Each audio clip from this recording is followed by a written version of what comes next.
In this video, I'm going to try to get this device file, DMF mask v3 DXF, to open in MicroDrop.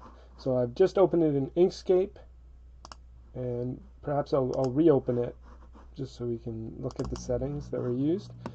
So I set it to manual scale, and that's really all that needs to be set. Wait for it to open.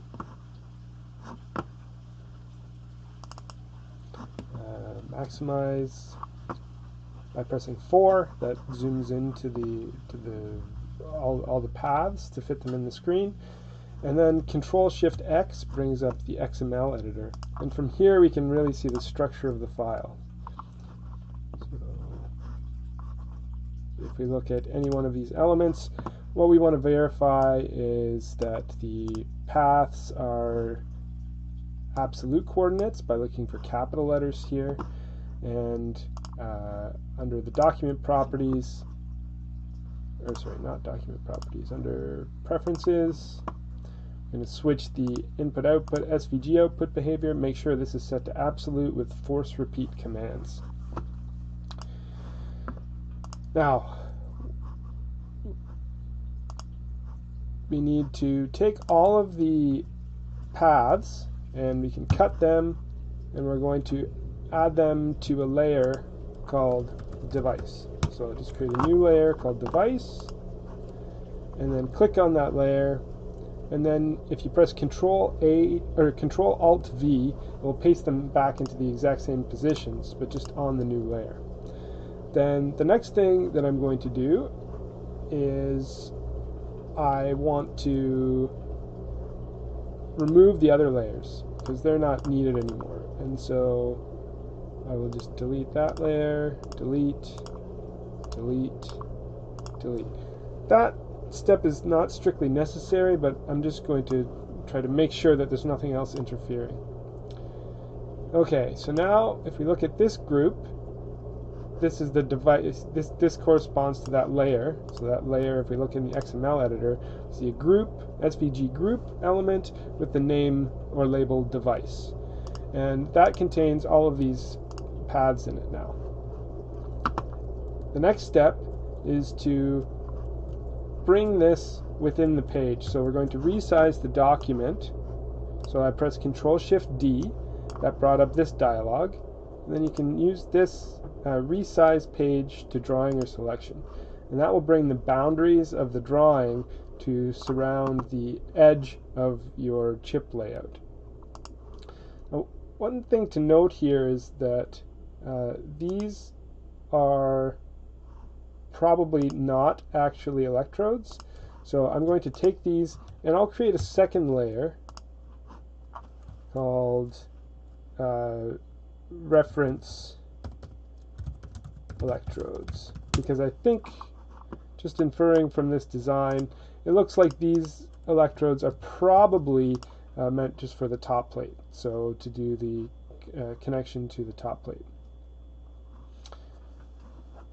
Okay, so now we have this layout, and now let's go back and look at this group. One thing to note is that because we changed the edge of where the page is, this group now has a transform attribute applied to it, and currently MicroDrop doesn't support that. However, we can work around this by taking the translate parameters, so you can copy them from down here. You can copy these numbers and then remove the transform by deleting and clicking set, and now that transform has gone away. Next step is to select this layer and hit Control-A. So that's going to select all of the, or if we zoom out now, you can see that now these paths are in the wrong spot. But if we select all of those, then we can apply a transform. So by pressing Control-Shift-M, you should make this dialog appear, this transform dialog, and here we can apply the transform necessary. So I just paste it in the values that I copied from the transform.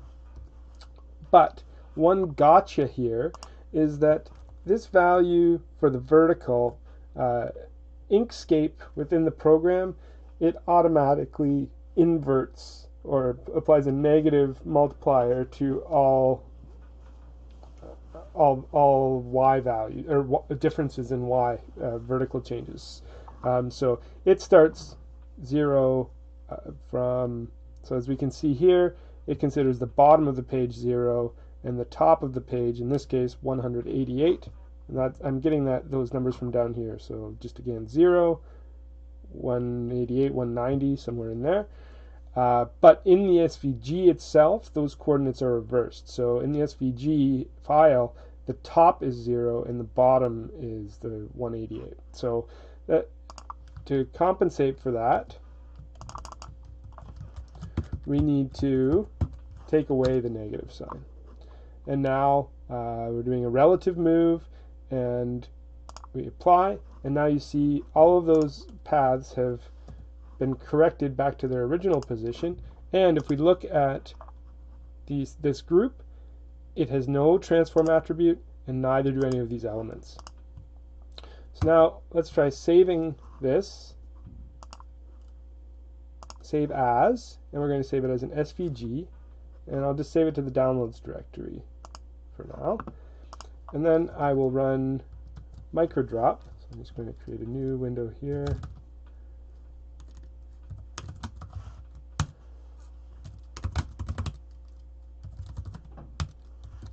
So I'm running a development version of MicroDrop here, but the process would be similar if you just launched MicroDrop from the start menu. So we'll wait for MicroDrop to load.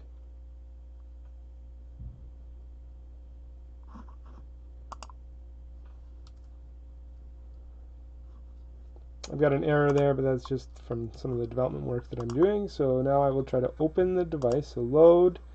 I will go to downloads, navigate to downloads, and we've got our DMF mask. Okay, so it says it was imported successfully. Just ignore those errors. And then we're going to show the shapes and turn off the video. And it looks like this worked now. Now it's still all pink. You'll need to go in and map each electrode. So edit electrode channels, type in your number, so say channel 0 for instance, and it will map it. But it looks like the device file will actually load now.